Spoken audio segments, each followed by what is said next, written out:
Hey everyone, are you ready for a deep dive? Uh-huh. I've been so curious about Vedic astrology lately, and I'm really excited to explore it today. It just seems so different from Western astrology, Oh, absolutely.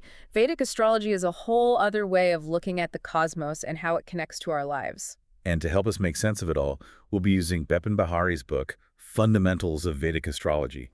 He just breaks it down in such a clear and insightful way. Yeah, Bahari is a fantastic guide. And what's so cool about Vedic astrology is that it's not just about predicting the future. It's really more about understanding the energies at play and how those energies influence our experiences. So less about what's going to happen to me and more about understanding those underlying cosmic forces. Exactly. It's about recognizing that everything is connected and that our lives are part of this grand cosmic dance. That's a beautiful way to put it, a cosmic dance. So where do we even begin to understand this dance? Well, a key concept in Vedic astrology is the idea of rhythm and circularity, acknowledging that nothing stays the same. I'm intrigued by this idea of circularity. It's like a constant flow of energy with ups and downs, beginnings and endings, all interconnected. Okay, so it's about embracing change and recognizing the cycles of life. Right. And Vedic astrology also acknowledges what it calls a subjective reality behind the objective world. Hold on, subjective reality. Can you break that down for me? Think of it like this. The events we experience in the present aren't random. They're actually shaped by our past. Okay, like our past actions and choices. Yes. But also our thoughts, our intentions, and even past lives. Wow, so our past is still very much present, even if we're not consciously aware of it. Precisely. It's like a ripple effect, where the past is constantly influencing our present reality. That's a pretty mind-blowing concept. It is. And this leads us to another fascinating idea in Vedic astrology, Kalapurusha. Kala Purusha, what's that? It's the cosmic man. Vedic astrology sees the entire cosmos as a giant being, and we're all part of it. Whoa, so we're all like tiny cells within this giant cosmic body. Yeah, something like that. And each zodiac sign actually represents a specific impulse within this cosmic man. Okay, so like a blueprint for how the universe expresses itself. Exactly. So, for example, Aries is that initial burst of creative energy. Taurus is about grounding that energy into the material world. Gemini is about communication and duality. Cancer is about nurturing and emotional depth, and so on. That's fascinating. So we're all connected to this cosmic man, but we each express those cosmic energies in different ways. Right, and that's where our individual horoscopes come in. They show us how those universal energies play out in our unique lives. So how does that work? What makes each of our charts unique? That's where the 12 houses come into play. They act like a map of our individual lives, showing us how those cosmic energies manifest in different areas. Okay, so the 12 houses are like different arenas of life. You could think of it that way. Each house represents a specific area like career, relationships, finances, health, and so on. I'm definitely intrigued. Tell me more about these 12 houses. What about the first house? I know it's associated with our physical appearance. It is, but it's much more than just looks. The first house is actually the seed of your potential. It's your physical body, your personality, and even the wisdom you carry from past lives. Past life wisdom. Now that's really So interesting. it's like your initial starting point, the foundation you build upon as you move through life. Okay, so the first house is like our cosmic resume, in a way. That's a great way to put it. Yeah. It's what you bring to the table, your unique set of strengths and challenges. So what about the fifth house? I've heard it's all about creativity. It is. The fifth house is where the divine spark of creation manifests. So children, art, anything that involves bringing something new into being. Yes. But it's also about education, romance, and even speculation. So it's not just about creating life in a literal sense, but also about expressing ourselves in unique and creative ways. Exactly. It's about that joyful energy of creation and self-expression. Okay, that makes sense. Now, what about the eighth house? That one always seems a bit mysterious. Yeah, the eighth house is often associated with death and transformation, which can feel intimidating. Definitely a bit heavy. It is. But it's so much more than just that. It's also about the hidden power within us. Like secret talents or abilities. Yes. Think of it like a treasure chest waiting to be opened. It's the house of Kundalini energy. Kundalini energy, you're going to have to explain that one. Kundalini energy is a powerful force that lies dormant at the base of the spine. When awakened, it can lead to profound spiritual growth and transformation. Wow, okay, so the eighth house isn't just about endings, but about powerful new beginnings as well. Exactly. It's about those transformative experiences that shake us up and help us to evolve. I'm starting to see how these houses really add a deeper dimension to understanding ourselves. Now, you mentioned something earlier about triangles within the chart. What are those all about? The triangles connect houses that share a common theme. There's the spiritual triangle, which links the first, fifth, and ninth houses. Okay, those are some interesting connections. What does this spiritual triangle represent? It highlights our karmic journey, our opportunities for growth, and our connection to something bigger than ourselves. Wow, so it's like a map of our spiritual evolution. You could say that. It shows us the path we're on and the potential we have to grow and evolve. And then there's the material triangle. Right. The material triangle connects the third, seventh, and 11th houses. What do those houses represent? These are the areas of life where we experience rest, pleasure, and the material world. It's the downswing of the karmic cycle. I like that, the downswing. So it's not about rejecting the material world. No, not at all. It's about recognizing that both the spiritual and the material are essential for a balanced life. It's about finding that equilibrium, that sweet spot where we can enjoy both the spiritual and the material. Exactly. And that brings us to the fourth, sixth, eighth, and 12th houses, which Bahari calls the mysterious depth. The mysterious depth. That sounds intriguing. Why does he call them that? These houses represent those deeper, often hidden aspects of our being that we may not always want to face. Like our shadow side. Yeah, Yeah. they can bring challenges, but also incredible opportunities for growth and transformation. Okay, so they're not necessarily bad houses, just more about those parts of ourselves we may not always be comfortable with. Exactly. For example, the sixth house is often associated with debt or illness. Oh yeah, that one doesn't sound so fun. But it can also be about confronting our limitations and preparing for a spiritual breakthrough. So it's like those challenges are pushing us to dig deeper and find our inner strength. Right. They force us to face those parts of ourselves that we might otherwise try to avoid. And what about the 12th house? That one always seems a bit mysterious. The 12th house can represent loss and isolation. Well, that's tough. It is, Yeah. but it also signifies liberation and merging with the universal energy. So it's like the ultimate letting go. Yes, it's about transcending the limitations of the ego and connecting with something larger than ourselves. Wow, so even the houses that seem difficult can ultimately lead us towards greater self-awareness and spiritual growth. Exactly. It's all part of the journey. This is pretty amazing. It seems like there's so much depth to this system. There really is. It's like peeling back the layers of an onion. There's always more to discover. Okay, so we've got a good sense of the houses and these intriguing triangles.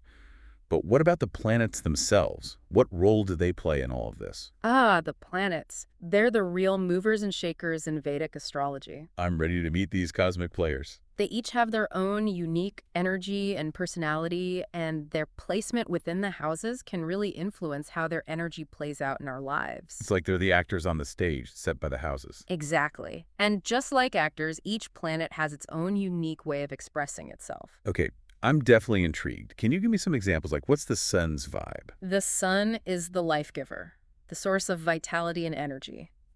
Bahari compares its energy to a pelican feeding its young, tearing open its breast to nourish them. Wow, that's a powerful image. So the sun is about giving, but it's also about pursuing our goals with intensity and passion. Precisely. It's about that fierce love and dedication that fuels our life's purpose. That's beautiful. And what about the moon? The moon is the cosmic mother, reflecting the sun's light and nurturing all beings. It represents our emotional world, our intuition, and our connection to the subconscious. I love the idea of the moon as the cosmic mother. It feels so nurturing and intuitive. It is. And unlike the sun, which is very direct and focused, the moon is receptive and fluid. So it's about embracing the cyclical nature of our emotions, the highs and lows, the light and shadow. Exactly. It's about learning to flow with the rhythms of our inner world. This is fascinating. And what about Mercury? Mercury is the communicator, the bridge between the physical and spiritual realms, always gathering information, making connections, and expressing itself through language and ideas. So Mercury is like the messenger of the gods. You could say that. It helps us to make sense of the world around us and to communicate our thoughts and feelings. Okay, so Mercury is all about mental agility and making connections. And what about Venus? Venus is the planet of love, beauty, and harmony, but it's also associated with the Asuras in Vedic mythology. Wait, demons? That's an interesting twist. The Asuras are powerful beings that often represent the shadow side of our nature. They can be driven by desire, ego, and a thirst for power. So Venus has a dark side as well. In a sense, yes. It's about recognizing that even the most beautiful and harmonious things can have a shadow side. Okay, that makes sense. It's about finding that balance between enjoying the pleasures of life without getting lost in them. Exactly. It's about cultivating discernment and choosing our pleasures wisely. And what about Mars? Mars is the warrior, the one who takes action and fights for what he believes in, full of energy, courage, and drive. So Mars is the one who gets things done. Absolutely. But its energy can also be a bit aggressive if it's not channeled properly. So it's about finding that balance between assertiveness and aggression, Yeah. between standing up for yourself and respecting the boundaries of others. Exactly. It's about using that Martian energy constructively and choosing our battles wisely. Okay, that makes sense. And what about Jupiter? Jupiter is the planet of expansion, wisdom, and good fortune. It's about growth, abundance, and finding fulfillment in both the material and spiritual realms. Jupiter sounds like a pretty benevolent planet. It is. But it's important to remember that in Vedic astrology, Jupiter is also deeply connected to the material world. So it's not just about spiritual enlightenment, but about enjoying the good things life has to offer as well. Exactly. It's about finding joy and contentment in our earthly experience. I like that. It's about embracing the abundance of life in all its forms. Absolutely. And then there's Saturn, often seen as the bad guy of the zodiac. Oh yeah, Saturn has a bit of a reputation. It's associated with restriction, discipline, and karma. Definitely not the most fun planet to have in your chart, it sounds like. It can be challenging, yes.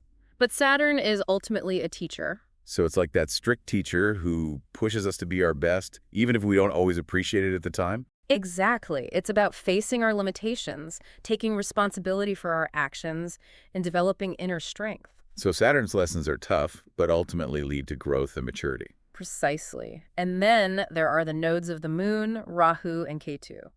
I've heard about those. They're not actual planets, right? No, they're not. They're points in space that represent karmic forces that are beyond our control. So they're like those unexpected twists and turns in life that we can't always plan for. Exactly. Rahu is associated with desire and ambition, while Ketu represents letting go and spiritual seeking. So Rahu is about pushing boundaries, and Ketu is about surrendering to a higher power. You could say that. They often bring challenges that push us out of our comfort zones and force us to evolve. Wow, that's intense. It can be.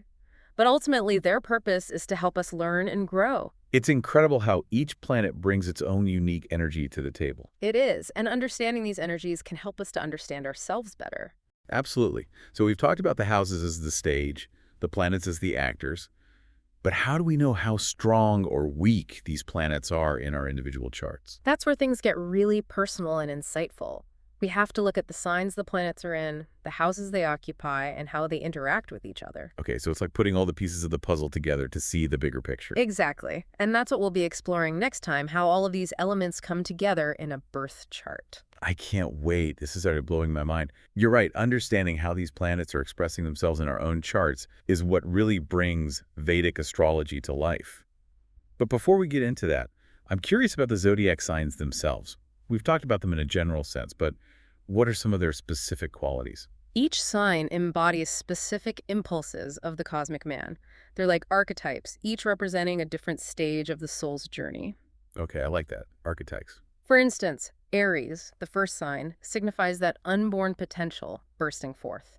It's that raw, untamed energy full of ambition and drive. So Aries is like the spark that ignites the whole cycle. Exactly. And then Taurus, the bull, grounds that energy into the material world. It's about seeking security, stability, and enjoying the pleasures of the senses. Okay, I'm starting to see how these signs really build upon each other. So we've got the spark of creation with Aries, then the grounding force with Taurus. What comes next? Then we have Gemini, the twins, known for their duality and adaptability. They're quick-witted communicators, always gathering information and making connections. So Gemini's all about mental agility and connecting with the world around them. It's fascinating how these descriptions really capture the essence of each sign. What about Cancer? It's ruled by the moon, so I imagine it's a very emotional sign. Cancer is indeed deeply emotional and intuitive. It's associated with nurturing, compassion, and seeking emotional security. It's like the motherly energy of the zodiac. Makes sense. And then comes Leo, ruled by the sun. That must be a very expressive and confident sign. Absolutely. Leo is about self-expression, creativity, and leadership. It's about shining brightly and sharing your unique gifts with the world. So we've got the creative spark with Aries, the grounding force with Taurus, the mental agility of Gemini, the nurturing heart of Cancer, and then the radiant self-expression of Leo. It's like we're building a symphony of archetypes here. What comes after Leo? Next is Virgo, the sign of service and discernment.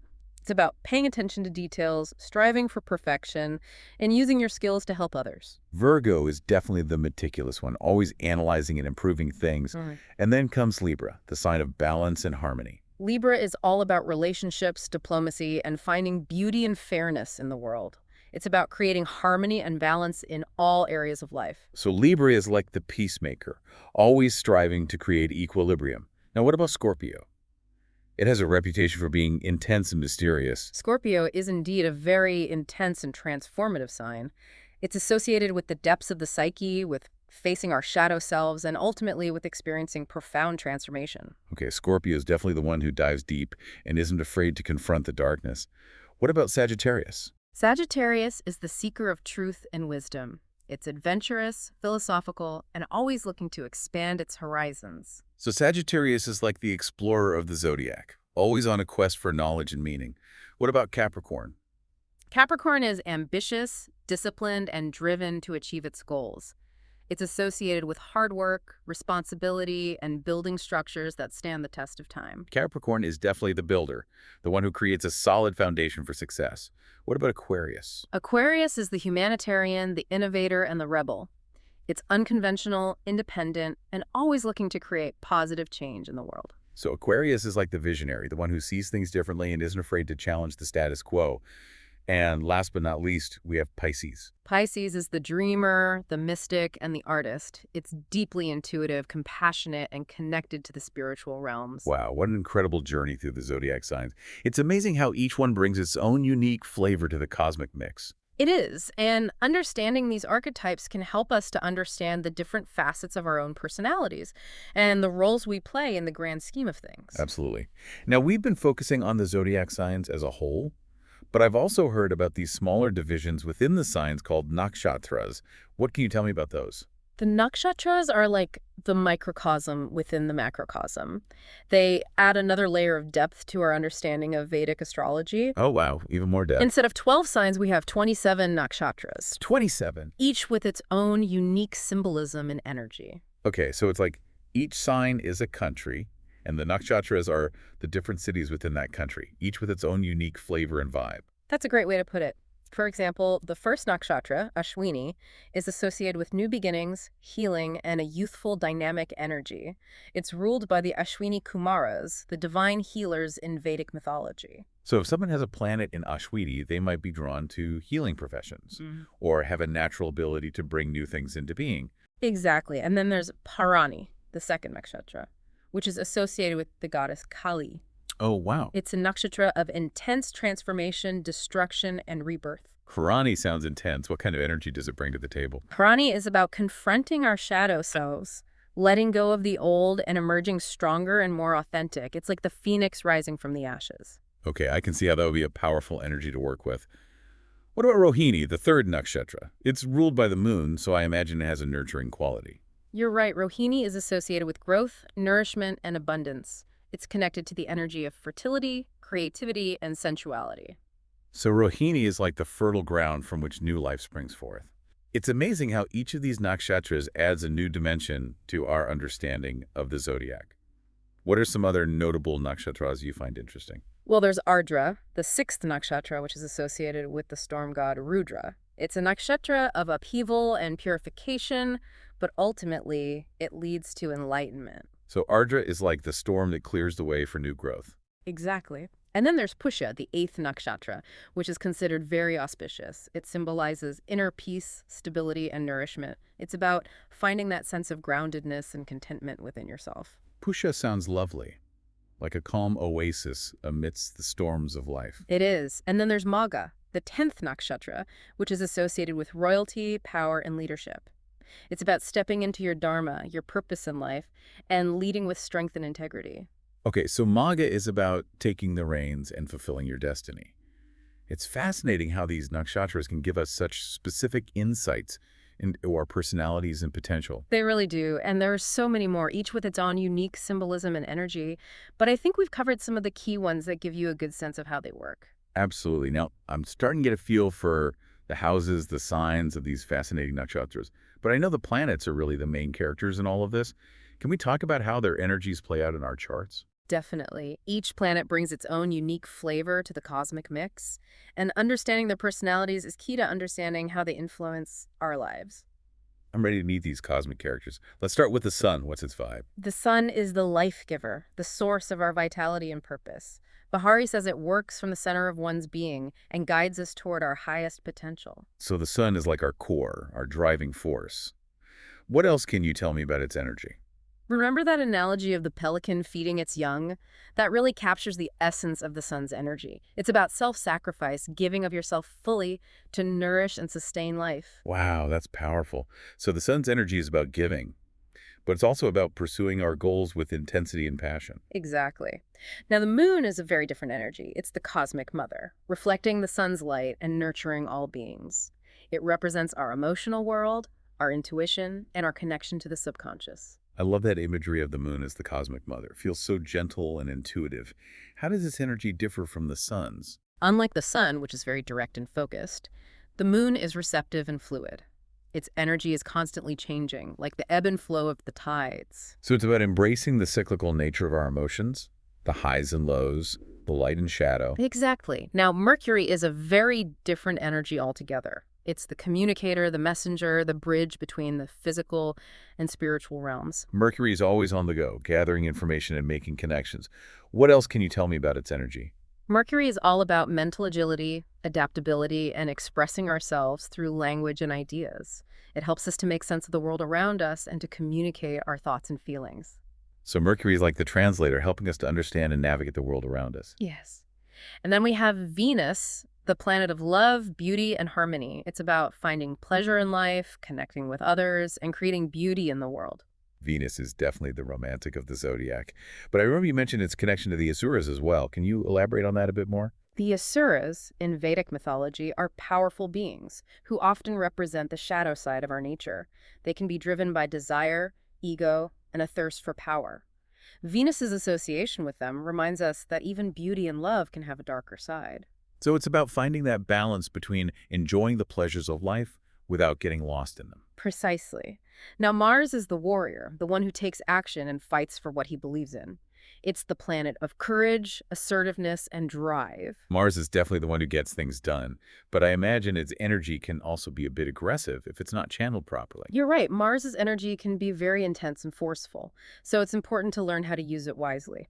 It's about finding that balance between assertiveness and aggression, between standing up for yourself and respecting the boundaries of others. So Mars is about action, but also about choosing our battles wisely. Exactly. Now, Jupiter is the planet of expansion, wisdom, and good fortune. It's about growth, abundance, and finding fulfillment in both the material and spiritual realms. Jupiter sounds like a pretty benevolent planet to have in your chart. It is. But in Vedic astrology, Jupiter is also deeply connected to the material world. It's about finding joy and contentment in our earthly experience, not just in spiritual pursuits. So it's not about rejecting the material world, but about finding a balance between the spiritual and the material. Precisely. And then there's Saturn, often seen as the bad guy of the zodiac. Saturn definitely has a reputation for being tough. It's associated with restriction, discipline, and karma. It can be challenging, but Saturn is ultimately a teacher. Its purpose is to help us grow and evolve, even if it means facing some difficult lessons along the way. Bahari reminds us that Saturn ultimately leads us back to our source, to our true selves. So Saturn is like that strict teacher who pushes us to be our best, even if we don't always appreciate it at the time. Exactly. It's about facing our limitations, taking responsibility for our actions, and developing inner strength and resilience. And then there are the nodes of the moon, Rahu and Ketu. They're not actual Yeah. planets, right? They're points in space that represent karmic forces that are beyond our control. They represent the points where our soul's journey intersects with the karmic patterns we've created. So they're like those unexpected twists and turns that force us to grow and evolve. Exactly. Rahu is associated with desire, ambition, and pushing beyond boundaries, while Ketu represents letting go, detachment, and spiritual seeking. So Rahu is about pushing boundaries, and Ketu is about surrendering to a higher power. You could say that. They often bring challenges and unexpected events that push us to confront our karma and evolve. Wow, that's pretty intense. They sound like they can really shake things up. They can, but ultimately their purpose is to help us learn and grow. They're like those cosmic wake-up calls that force us to pay attention to our karma and to make choices that align with our soul's purpose. It's incredible how each planet brings its own unique energy to the table. It's like we're getting a glimpse into the personalities of these cosmic beings. It is, and understanding these energies can help us to understand ourselves better. But it's not just about understanding the planets in isolation. It's about seeing how they interact with each other, with the signs and with the houses in our individual charts. You're right. That's where it gets really personal and insightful. We've got a good foundation now, but I'm ready to dive deeper into how all of these elements come together in a birth chart. How does a Vedic astrologer actually interpret all of this information? It really is like weaving a tapestry, bringing all these threads together, the planets, the signs, the houses, and the nakshatras. It's amazing to see how an individual's life unfolds through their chart. Okay, I'm definitely ready to see how this tapestry is woven. So where does a Vedic astrologer even begin with all this information? Well, the first thing we look at is the ascendant, or rising sign. The rising sign, what's that exactly? It's the sign that was rising on the eastern horizon at the precise moment you were born. Oh, so it's like a snapshot of the cosmic energy at the exact moment you entered the world. Exactly. The ascendant is like the lens through which you experience life. And this rising sign, it sets the stage for the whole chart, right? Yes, it represents your physical body, your personality, your overall approach to life. Okay, so the ascendant is like the foundation of our cosmic blueprint. A great way to put it. So what comes next? Then we look at the placement of the planets in the different houses. Right, the houses. Each one represents a different area of life, like career, relationships, finances, and so on. Exactly. So let's say you have Mars, the planet of action and energy, in your 10th house, which represents career. Okay, Mars in the 10th house. What would that indicate? Well, that could suggest someone who's very ambitious and driven in their career, maybe even a bit competitive. So they might be drawn to leadership roles or careers that involve a lot of action. Exactly. It's like Mars is bringing its warrior energy to the area of career. Makes sense. And what else does an astrologer consider? We also look at the signs that the planets are in. Right. Each sign has its own unique qualities, like Aries being fiery and Taurus being more grounded. Precisely. The sign that a planet is in will color its expression. Okay, so like if Mars is in Aries, its energy is amplified. It's like adding fuel to the fire. Yes, and if Mars is in a more harmonious sign like Libra, its energy might be expressed in a more balanced way. So it's not just about the planets themselves, but also about how their energy is filtered through the sign. Exactly. It adds a layer of nuance and complexity. This is so interesting. And what about the nakshatras? How do they factor into all of this? The nakshatras provide an even deeper level of detail. Okay, so even more specific than the signs. Yes, they can reveal subconscious motivations, karmic patterns, and even specific talents and abilities. It's like we're zooming in on the individual stars within the constellations. You got it. I'm starting to see how all these pieces fit together, but it also sounds incredibly complex. It does take time and practice to really grasp the intricacies of Vedic astrology, but it's a fascinating journey. And you mentioned those yogas earlier, those special combinations of planets. Right. Yogas can create unique effects in a chart. They can amplify certain energies or present specific challenges. So they're like special configurations that add another layer of meaning. Exactly. One example is the Nichapanga Raja Yoga, which occurs when a planet is in a weakened position. So it's like the underdog planet. In a way, yes. But if certain conditions are met, that planet can actually turn its weakness into strength. Wow, that's amazing. It's like turning a disadvantage into an advantage. Exactly. And there's the Pancha Mahaparusha Yoga, which can give someone really powerful leadership qualities. So some people are just born to be leaders, according to their charts. Well, their charts might show a strong predisposition towards leadership, that's for sure. And what about that Kala Sarpa Yoga? The one where all the planets are hemmed in by the nodes of the moon? Ah, yes, the Kala Sarpa Yoga. It sounds a bit intense. It can be. It often points to some intense karmic patterns from past lives that are being worked through. So like a trial by fire, but ultimately leading to transformation. Exactly. And those with this yoga often achieve remarkable things. They have a real drive to overcome obstacles. This is all so fascinating. I'm starting to understand why Vedic astrology is so much more than just predicting the future. It really is a profound system for self-discovery and understanding the forces that shape our lives. It's like having this ancient roadmap to navigate life's journey. A cosmic roadmap. I like that. It's about taking ownership of our journey and using these insights to guide us. Absolutely. And remember, Vedic astrology is vast. There's always more to learn, but even a basic understanding can offer so much. I totally agree. This deep dive has been incredible. I'm definitely inspired to learn more about my own chart now. That's great to hear. Keep exploring, keep asking questions, and most importantly, keep an open mind. Thank you so much for taking us on this journey into Vedic astrology. For everyone listening, thanks for joining us on this deep dive, and until next time, keep looking up.